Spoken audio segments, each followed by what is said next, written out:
Hello student, तो आज की इस वीडियो में आज मैं कक्षा 9वीं वाले विद्यार्थियों को प्रश्नावली 2.2 के प्रश्नों को बताने वाला हूँ। तो चलो स्टार्ट करते हैं।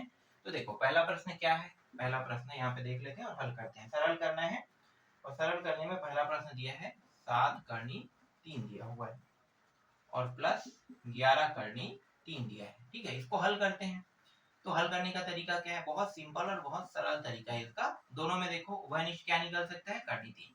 यहाँ पे मैंने करनी 3 को उभयनिष्ठ निकाल लिया, बचा क्या है 7 प्लस 11। जब मैं इसे आगे जोड़ूंगा तो ये कितना हो जाएगा, 7 और 11 18 हो जाएगा। और 18 और 3 करनी 3 गुणा के रूप में है तो गुणा कर देते हैं। तो 18 को आगे और करनी 3 को पीछे। यही क्या है, आपके पहले प्रश्न का उत्तर है। चलो दूसरा देखो। दूसरा प्रश्न में भी योग करने के लिए है तो मैं डायरेक्ट यहाँ पे योग कर देता हूँ। ठीक है, तो देखो 2 करनी 2 दिया हुआ है, फिर प्लस 3 करनी 5 दिया हुआ है, फिर प्लस 5 करनी 2 माइनस 2 करनी 5 दिया। ठीक है, जोड़ने के लिए कहा तो यही जो निशान है इन दोनों के बीच में मैंने रख दिया। ठीक है, जैसा कहा है वैसा। अगर ये माइनस होता तो इन दोनों को कोष्टक में लेते, क्योंकि माइनस होने पर बहुत सारी चीजें जो है वो बदल जाता है। प्लस होने पर कोई दिक्कत नहीं है, इन्हें कोष्टक में लिखने की जरूरत नहीं है, लेकिन माइनस होने पर कोष्टक में लिखना ही पड़ता है। अगर घटाने के लिए कहता तो मुझे यहाँ पे माइनस डालना पड़ता। ठीक है, तो चलो देखो सेम सेम को एक साइड ले आते हैं, पहले जमा लेते हैं। ये दोनों सेम सेम है और ये दोनों सेम सेम है। तो 2 करनी 2 प्लस 5 करनी 2 एक साइड ले आए, फिर ये 3 करनी 5, फिर माइनस 2 करनी 5। इस वाले से क्या उभयनिष्ठ निकल सकता है और इस वाले से क्या उभयनिष्ठ निकल सकता है, इसको देखना है आपको। तो यहाँ से 2 करनी 2 उभयनिष्ठ निकल सकता है, 2 प्लस 5 बचेगा।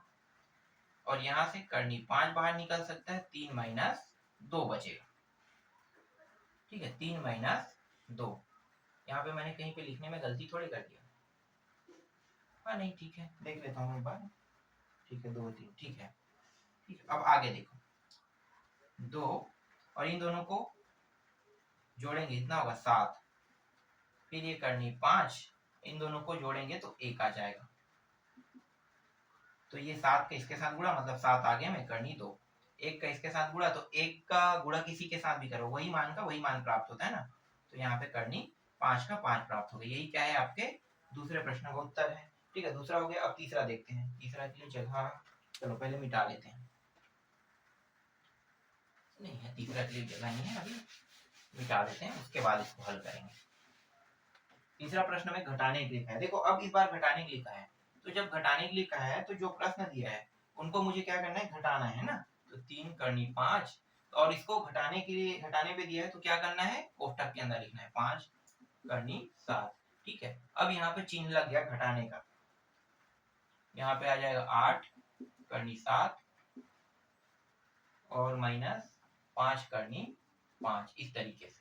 ठीक है, आपके बुक में जो उत्तर दिया है ना, जस्ट उल्टा करने के लिए कहा है। मतलब ये जो है इसको बड़ा मान माना है, इसको छोटा, तो बड़े में छोटे को घटाने के लिए कह रहा है। लेकिन हमें ऐसे कुछ करने की जरूरत नहीं है, जैसे भी करें उत्तर में बस प्लस और माइनस का फर्क होगा, बाकी उत्तर सेम टू सेम आएगा। ठीक है, तो चलो हल करते हैं।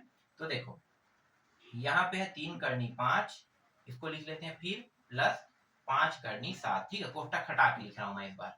अब यहाँ पे कौन सा चिन्ह है, माइनस का। अंदर गुणा करेंगे तो जो कोष्टक के अंदर प्लस दिया है वो माइनस में और माइनस है वो प्लस में हो जाएगा। तो यहाँ पे क्या है, कुछ दिखाई तो नहीं दे रहा, लेकिन प्लस है। प्लस कभी भी दिखाई नहीं देता है, तो प्लस माइनस गुणा होकर क्या हो जाएगा, माइनस हो जाएगा। तो 8 करनी 7। ठीक है, या सिंपल तरीके से कहा जाए तो ये प्लस में था इसलिए माइनस में आ गया, क्योंकि यहाँ पे क्या आगे में माइनस है। तो ये माइनस है तो माइनस का अंदर गुणा करेंगे तो जो मान अंदर में प्लस रहेगा वो माइनस में और माइनस रहेगा वो ऑटोमेटिकली प्लस बन जाएगा, इस तरीके से। ठीक है, अब आप इसे किस तरीके से समझते हो ये आपके ऊपर डिपेंड करता है। अब सेम सेम को देखो, एक साइड लाना है हमें दोनों सेम को। तो 3 करनी 5, 5 करनी 5, फिर प्लस 5 करनी 7 और ये माइनस 8 करनी 7। इस जोड़े से क्या उभयनिष्ठ निकल सकता है और इस जोड़े से क्या उभयनिष्ठ निकल सकता है, इसको देखो। तो दोनों में सेम क्या है, करनी 5। करनी 5 को उभयनिष्ठ निकाल लेते हैं, 3 प्लस 5 बचेगा। फिर प्लस यहाँ पे 7 करनी को बाहर निकाल लेते हैं, करनी 7 को 5 माइनस 8 बचेगा। इन दोनों को जोड़ेंगे तो कितना होगा, 5 3 8, तो 8 आ रहा है, 8 का इसके साथ गुणा रहेगा तो 8 करनी 5, इसे ऐसे लिख लेते हैं। फिर प्लस 7, इन दोनों को क्या करें, देखो बड़ा वाला क्या है माइनस में, तो इसके चिन्ह के साथ लिखना है। जब घटाएंगे 5 को -8 में तो -3 आएगा। ठीक है, अब यहाँ पे करनी 5, 8 करनी 5। अब देखो यहाँ पे प्लस है, यहाँ पे माइनस है, गुणा होके क्या हो जाएगा, माइनस हो जाएगा। ठीक है, क्योंकि ये 7 के साथ क्या होने वाला है, गुणा होने वाला है, तो इसके चिन्ह भी गुणा होने वाला है, तो प्लस माइनस गुणा होके माइनस होता है। फिर 3 करनी 7, ये रहा आपके प्रश्न का उत्तर। और आपके बुक में जस्ट उल्टा दिया है, ये प्लस में आएगा, ये माइनस में आएगा, है ना। लेकिन यहाँ पे मैंने क्या किया है, यहाँ पे मैंने इस वाले में इसको घटाया। अगर इस वाले में इसको घटाते तब बस प्लस माइनस में बदलाव होता, बाकी सेम टू सेम ऐसे ही बनेगा। ठीक है, तो बनाने का तरीका जो भी हो बस आपको आना चाहिए। तीसरा बन गया। चौथा देखो, चौथा प्रश्न क्या, ये भी सरल कीजिए वाला है, लेकिन इस बार गुणा में है। तो 2 प्लस करनी 3 दिया हुआ है और 2 माइनस करनी 3 दिया हुआ है। ठीक है, ये बहुत ही मजेदार प्रश्न है। मजेदार कैसे, देखो ये दोनों गुणा के फॉर्म में, गुणा के फॉर्म में है ना। तो हमें क्या करना है, दोनों जो कोष्टक में दिया, एक पहला कोष्टक दूसरा कोष्टक, बस ये देखना है कि ये पहला कोष्टक ये दूसरा कोष्टक। तो इन दोनों कोष्टकों में से एक कोष्टक को आपको कुछ नहीं करना है, जैसा है वैसा रखना है, और दूसरे वाले कोष्टक को, दूसरे वाले कोष्टक के मान को गुणा करना है। कैसे, देखो ये वाला कोष्टक मैंने जैसा है वैसा रख दिया, है ना, कुछ नहीं करना है, कोष्टक का कोष्टक पूरा रहेगा जैसा वैसा। लेकिन इनके जो एक मान है दूसरे वाले कोष्टक का, उनका पहले इसके साथ गुणा करना है। कैसे, देखो 2 प्लस करनी 3, गुणा किसके साथ करें, 2 के साथ, तो इस पूरे पद के साथ 2 का गुणा हो जाएगा। फिर यहाँ पे कौन सा चिन्ह है, माइनस का। देखो यहाँ पे चिन्ह इसका कोई फर्क, कोई मतलब नहीं, लेकिन दूसरे वाले जो कोष्टक के अंदर मान है जिनका हम गुणा कर रहे हैं बारी बारी से इस वाले के साथ, तो उनके चिन्ह को यहाँ पे लिखना है। कौन सा चिन्ह है यहाँ पे, माइनस, माइनस को लिखेंगे। फिर इस वाले पूरे पद को लिखना है, या फिर इसको भी लिख सकते हो, आगे में करनी 3 भी लिख दो, कोई दिक्कत नहीं, क्योंकि गुणा तो इसी के साथ होगा ना। तो एक बार हमने इसके साथ गुणा किया, एक बार हमने माइनस, माइनस जो है माइनस को भी लगा दे, और दूसरी बार हमने इसके साथ गुणा किया। तो 2 करनी, 1 मिनट क्या है, 2 है पहले, और ये रहा करनी 3। ठीक है, 2 का अंदर गुणा करते हैं। तो देखो 2 का गुणा सबसे पहले आपको इसके साथ कर देना है, तो 2 दूनी कितना हो गया, 4। फिर प्लस इनके साथ भी गुणा होगा, है ना, ये पूरे पद के साथ गुणा हो रहा है, तो इसके साथ हुआ तो ये इसके साथ भी गुणा होगा, तो 2 करनी 3 आ जाएगा। इसी तरीके से यहाँ पे देखो ये कौन सा चिन्ह है, माइनस है, तो माइनस का अगर मैं अंदर गुणा करूंगा तो अंदर में जो भी मान रहेंगे, है ना, जो भी मान रहेगा, जो प्लस में रहेगा वो माइनस में, और माइनस में रहेगा वो प्लस में हो जाएगा। तो देखो दोनों किसमें है, दोनों मान प्लस में, तो ऑटोमेटिकली क्या हो जाएगा, दोनों मान माइनस में हो जाएगा। तो पहले इन दोनों का गुणा करो, तो ये हो जाएगा 2 करनी 3, और ये किसमें था, प्लस में, तो माइनस में लिखेंगे। ये भी किसमें, देखो प्लस माइनस, तो ये माइनस में है ना, प्लस में मतलब ये भी माइनस में हो जाएगा। और फिर करनी 3 और करनी 3 का गुणा करेंगे। तो ध्यान देना, 2 बार अगर करनी 3 टकराता है आपस में, जैसे करनी 3 गुणित करनी 3, दोनों आपस में टकराता है तो पूरा 3 प्राप्त होता है, ये आधा है। ठीक है, आधा, इसको कैसे लिखते हैं, करनी 3 को 1/2 लिखते हैं, या फिर आप ऐसे लिखते हो तो करनी 3 लिखते हो। तो देखो 1/2 का मतलब क्या होता है, आधा, तो ये आधा 3 है, और 2 बार आधा 3 का गुणा होगा तो पूरा 3 बनता है, तो ये जो है ये क्या बन गया, पूरा 3 बन गया। इस तरीके से अब सेम सेम को एक तरफ कर लो, देखो ये दोनों सेम है, ये दोनों सेम है, दोनों सेम सेम है।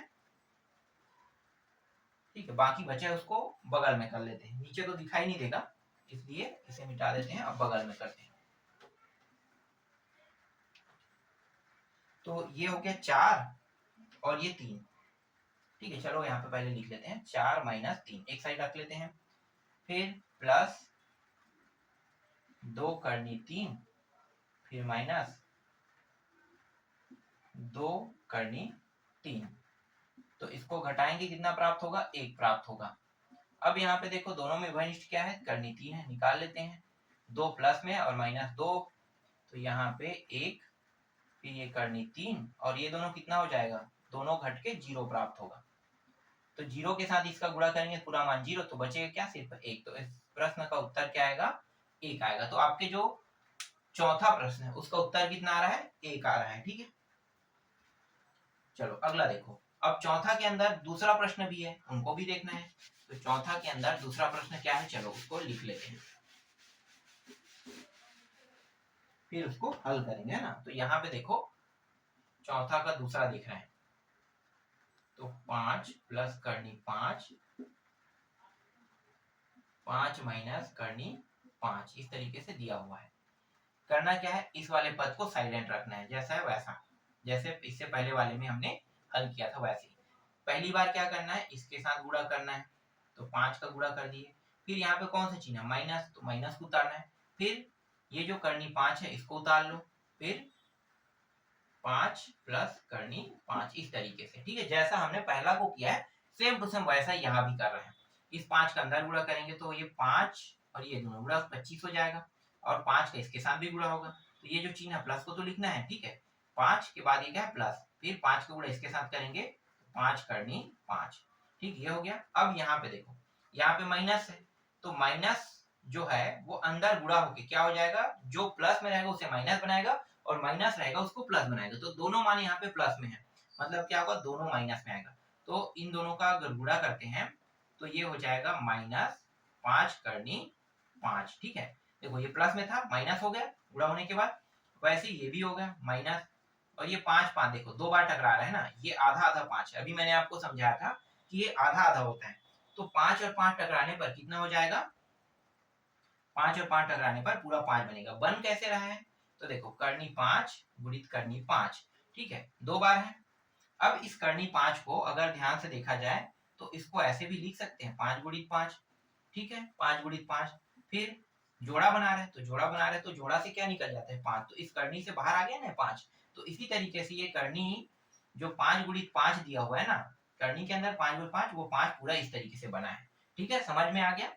और ये रियल में हाफ रहता है, तो इसको जानने और समझने के कई तरीके हैं। अभी आप लोग सरल करना सीख रहे हैं, मतलब जितना समझना चाहते हो उतना समझाने की कोशिश भी हम कर रहे हैं ना, तो जितना बारीकी से मैं समझा सकता हूँ उतना बारीकी से मैं समझाने की कोशिश इस प्रश्न को कर रहा हूँ। अभी क्या, अभी आप 9वीं क्लास में हो, ज्यादा गणित आपको ऐसे प्रश्नों को बनाना नहीं आता है। जैसे जैसे आप बड़े क्लास में जाते जाओगे तो आप इनका शॉर्टकट निकाल ले।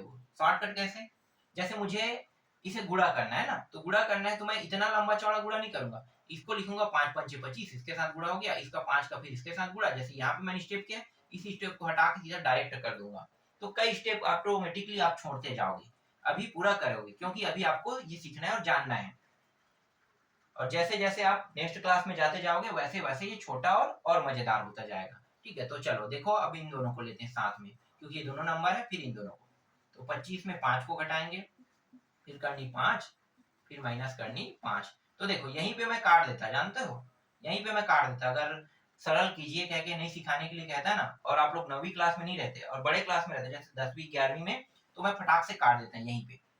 लेकिन 9वीं में आपको जितना ज्यादा समझ में आए उतना अच्छा है, अभी आपको सीखना है, फिर 10वीं में जैसे ही चले जाओगे, इसको तो आप पहले से सीख चुके हैं 9वीं में, तो वहां पे हमें कोई टेंशन लेने की जरूरत नहीं, फटाक से काट देंगे।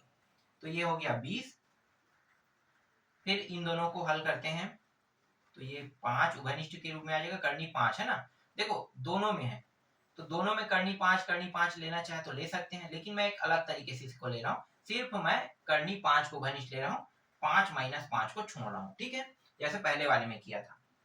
तो ये 20, ये करनी 5, और ये हो गया 0, फिर 20, इन दोनों का गुणा होने पर कितना आ जाएगा 0, तो आपके प्रश्न का उत्तर कितना आया, 20 आया, ठीक है। यहीं पे मैं चाहता तो यहाँ पे ऐसे काट देता, इसके बाद डायरेक्ट उत्तर यहाँ पे देखो, जो 3 स्टेप मैंने किया ना उसको करने की जरूरत नहीं, सीधा 20 आ गया।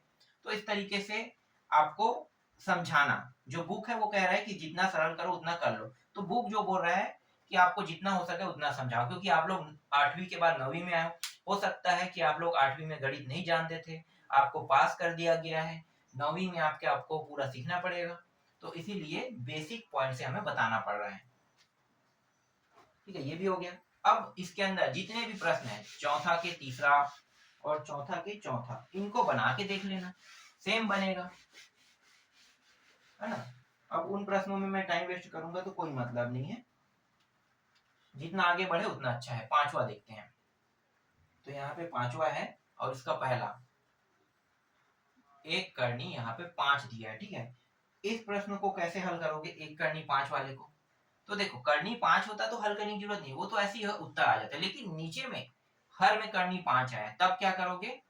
तो ये जो करनी 5 है, ठीक है, ये जो करनी 5 है, इसका हमें क्या करना है, यहाँ पे कहते हैं इसे हर का परिमेयीकरण कहते हैं, ठीक है। यहाँ पे लिख देते हैं हर का परिमेयीकरण, ठीक है, परिमेयीकरण करना, ठीक है। तो हर का परिमेयीकरण करेंगे, तो हर क्या है, देखो ऊपर के मान को हम अंश कहते हैं और नीचे के मान को हर कहते हैं। तो हर का परिमेयीकरण करना है, मतलब ये जो हर है उसका ऊपर नीचे दोनों के साथ गुणा करना है। तो 1 बटे करनी 5 का गुणा करनी 5 और करनी 5, इस तरीके से। तो ऊपर ऊपर के साथ गुणा, नीचे नीचे के साथ गुणा होगा। तो 1 करनी 5 सेम टू सेम, देखो ये माइनस नहीं है ना, यहाँ पे मैंने जो लगाया है ये मत समझना कि ये माइनस है, ठीक है। ये मैं बता रहा हूँ कि इन दोनों को ऐसा गुणा करना है और इन दोनों का इसका गुणा करना है। तो ये हो गया करनी 5 और ये दोनों करनी करनी 5 गुणा होके आपस में टकरा के क्या हो, चलो पहले लिख लेते हैं, पूरा करते हैं, इस तरीके से तो बनेगा ना। फिर करनी 5, अब देखो ये दोनों करनी 5 है तो जोड़ा बना रहे, जोड़ा बना रहे मतलब ये एक बार लिखा जाएगा जो पूरा 5 बन जाएगा, ठीक है, इस तरीके से। तो ये पूरा 5 बन गया। और कुछ कर सकते हैं क्या आगे? आगे अगर मैं इसे फिर से करता हूँ तो यही मान मुझे फिर से प्राप्त होगा, तो मैं आगे और कुछ नहीं कर सकता, यहीं पे मैं इसको आंसर मान लेता हूँ, ठीक है। ये आपके पहले प्रश्न का उत्तर है। चलो दूसरा देखो, पहला अगर आपको समझ में नहीं आया होगा तो दूसरा देखो, दूसरा समझ में आएगा। 2 करनी 2 अपान करनी 6 दिया हुआ है, ठीक है। इसको क्या करना है, इसमें भी हर का परिमेयीकरण करना है, हर का मीकरण करने पर, ठीक है, इसमें भी हर का परिमेयीकरण करेंगे। तो 2 करनी 6, ये जो करनी 6 है ऊपर नीचे दोनों में, हर और अंश में दोनों में गुणा कर देंगे। तो ये हो जाएगा 2 करनी 6 और ये दोनों 6 गुणी 6, तो 2 करनी 6 और नीचे का सिर्फ 6, तो 2 एकम 2 तिया, है ना, 2 एकम 2 तिया, 3 बार में कट गए। 2 के पहाड़ा में एक बार में आता है, 2 के पहाड़ा में 6 3 बार में आता है, तो दोनों कट गया। तो यहाँ पे करनी 6 बचेगा और यहाँ पे 3, यही क्या है आपके प्रश्न का उत्तर है। तो इस तरीके से करनी 6 अपान 3 आ गया, दूसरा प्रश्न भी बन गया। अब तीसरा प्रश्न, तीसरा को बना के देखना, ठीक है, इसमें भी मैं बिल्कुल भी टाइम वेस्ट नहीं करूंगा। तीसरा प्रश्न क्या है, 21 और यहाँ पे करनी 3। चलो इसको बना देते हैं क्योंकि दोनों में करनी लगा है। आप लोग पूछोगे कि ये कैसे बनेगा, है ना, तो चलो इसको बनाते हैं। यहाँ पे दूसरे को मिटा देंगे तो आसानी से जगह मिल जाएगा हमें इसे बनाने के लिए, है ना। क्या लिखेंगे, फिर से हर का परिमेयीकरण, तो मैं लिखूंगा नहीं, इस बार डायरेक्ट इसको हल करो, आपको लिख लेना है, ठीक है। जब भी प्रश्न हल करोगे तो हर का परिमेयीकरण करने पर लिख लेना, ठीक है। तो डायरेक्ट ले लेते हैं करनी 3 और ये रहा करनी 3। जब इसे आगे हल करेंगे तो यहाँ तो 21 दिया हुआ है ना, और ये करनी 3 है, तो गुणा कर दो तो अंदर आ जाएगा, ठीक है। जैसे ये दोनों अंदर आएगा ना, दोनों को गुणा करने पर देखो दोनों करनी में है, तो करनी करनी के अंदर वाले मान एक दूसरे के साथ गुणा हो सकता है, तो यहाँ भी गुणा हो रहा है, तो 3 गुणी 3। जब मैं इसे आगे हल करूंगा तो इसको कैसे लिख सकता हूँ, 21 को 7 गुणी 3 में लिख सकता हूँ कि नहीं, ये बताओ मुझे। लिख सकता हूँ ना, क्योंकि ये 7 गुणी 3 21 होता है, मतलब 21 को ऐसा लिख सकता हूँ। तो 7 गुणी 3 पहले से यहाँ पे 3 दिया है, इस तरीके से। और यहाँ पे देखो 3 है ना, 3 गुणी 3। तो देखो ये वाला ऊपर वाला भी जोड़ा बना रहे हैं, ये भी जोड़ा बना रहे हैं, मतलब 3 यहाँ से निकल गया और नीचे से भी 3 निकल रहा है, ठीक। अब ये जो है ये अकेला है, तो करनी 7 को अकेला लिखेंगे, फिर इन दोनों को काट दो तो कितना आ रहा है, करनी 7। तो आपके प्रश्न का उत्तर कितना आया, करनी 7 आया। तो आज की वीडियो में बस इतना ही, बाकी जो बचे हुए प्रश्न है उसको मैं आपको नेक्स्ट वीडियो में बताऊंगा।